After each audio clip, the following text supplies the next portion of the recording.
दोस्तों, कैसे हैं आप सभी।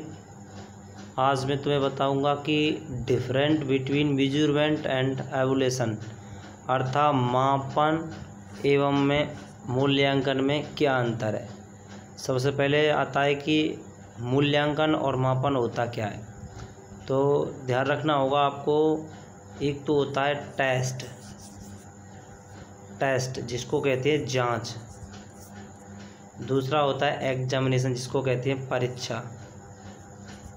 तीसरा होता है मापन जिसको कहते हैं मेजरमेंट। और चौथा होता है एवोल्यूशन जिसे कहते हैं मूल्यांकन। ज़्यादातर चारों को एक ही मान लिया जाता है, लेकिन चारों में डिफरेंट होता है। तो ध्यान रखना, जो मापन जो होता है उसमें जांच और परीक्षा, जांच और परीक्षा दोनों ही नियत होती है किसमें, मापन में। जबकि मूल्यांकन में क्या होता है, जांच, मापन और परीक्षा तीनों ही नियत होती हैं।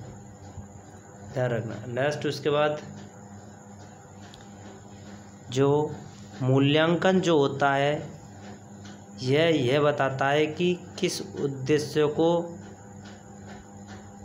उद्देश्य को कितना प्राप्त किया गया है, किस उद्देश्य को और कितना। ये तो होता है एवोल्यूशन मूल्यांकन में। जबकि मेजरमेंट में कितने उद्देश्यों को, मतलब संख्याओं पर निर्भर होता है। ये संख्याओं के अलावा गुणात्मक पर भी निर्भर होता है। तो ध्यान रखना, यह परिमाणात्मक के साथ साथ गुणात्मक का भी बोध कराता है एवोल्यूशन। जबकि मेजरमेंट केवल परिमाणात्मक अर्थात मात्रा का या क्वांटिटी का ही बोध कराता है। इसमें देखा होगा ये कितनी मात्रा में है, ये मापन की बात चल रही है। मापन, ये मूल्यांकन है। तो ये कितना अच्छा है, इसका क्षेत्र सीमित होता है, इसका व्यापक होता है। मापन प्रतिशत अंकों मध्यमान द्वारा व्यक्त किया जाता है। मापन जांच दोनों में नियत है। कौन, मूल्यांकन। इसका संबंध वर्तमान से इसका भविष्य कथन से होता है। इसमें कम समय लगता है, इसमें अधिक समय लगता है। मूल्यांकन में अधिक समय लगता है। मापन में कम संसाधनों की आवश्यकता होती है, इसमें मूल्यांकन में अधिक संसाधनों की आवश्यकता होती है। मापन एक साधारण पद होता है, यह एक प्राविधिक होती है। यह सामयिक जांच हेतु उपयोगी है। यह अनवरत चलने वाली प्रक्रिया है। यह एकांकी होती है और ये बहुमुखी प्रक्रिया है। इसमें सभी कौशलों का विकास होता है। इसके अलावा मूल्यांकन के द्वारा छात्र की स्थिति का तुलनात्मक अध्ययन संभव होता है मूल्यांकन से, और मापन के द्वारा तुलनात्मक अध्ययन संभव नहीं है, क्योंकि यह व्यक्तिगत पक्ष की जानकारी होती है। मूल्यांकन में अंक प्रदान करने के बाद मूल्यों का निर्धारण होता है, अर्थात कितना परिवर्तन किया, कितना सुधार किया। मापन का कार्य केवल अंक प्रदान करना होता है, मतलब मापना होता है। छात्र के संबंध में सार्थक भविष्यवाणी की जा सकती है, इसके द्वारा भविष्यवाणी संभव नहीं है। मूल्यांकन का अर्थ होता है गुणात्मक और परिमाणात्मक, इसका केवल मात्रा से संबंधित होता है। छात्र के संबंध संपूर्ण व्यक्तित्व की स्पष्ट धारणा बनती है। इसमें केवल मापन ही किया जाता है, अर्थात व्यक्तित्व के संबंध में निर्धारण नहीं किया जा सकता। ध्यान रखना। इसके अलावा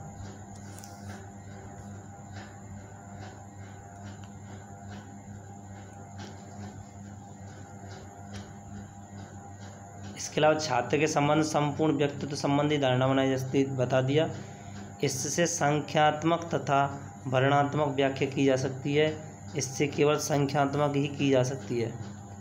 यह अनवरत चलने वाली है। यह सामयिक जांच हेतु निश्चित समय पर होती है। जो परीक्षाएं होती हैं, टेस्ट होते हैं, उन्हीं के लिए प्रयुक्त होती है जो निश्चित समय पर होते हैं। मूल्यांकन अनवरत चलने वाली प्रक्रिया होती है। इसमें व्यवहार परिवर्तन होता है, अर्थात उद्देश्यों की प्राप्ति होती है, उद्देश्य पर आधारित होती है। वह मोस्ट क्वेश्चन है, और ये उद्देश्यों की प्राप्ति का एक साधन का आधार है। इसमें यह पाठ्य वस्तु पर आधारित होती है। तो ध्यान रखना, उद्देश्य पर आधारित होती है, पाठ्य वस्तु पर आधारित होती है। इसके अलावा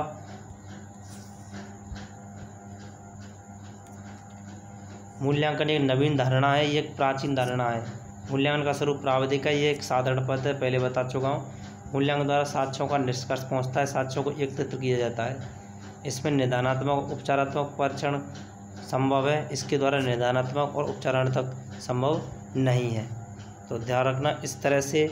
और वस्तुनिष्ठ एवं निबंधात्मक प्रश्नों में अंतर, इसके अलावा मूल्यांकन और परीक्षा में अंतर, इस प्रकार के बहुत सारे अंतरों के बारे में जानकारी प्राप्त करने हेतु और समस्त शिक्षण विधियों हेतु हमारे YouTube चैनल देवा पोद्दार सर से जुड़े रहें और ज़्यादा से ज़्यादा लाइक एंड सब्सक्राइब करें। जय हिंद, जय भारत।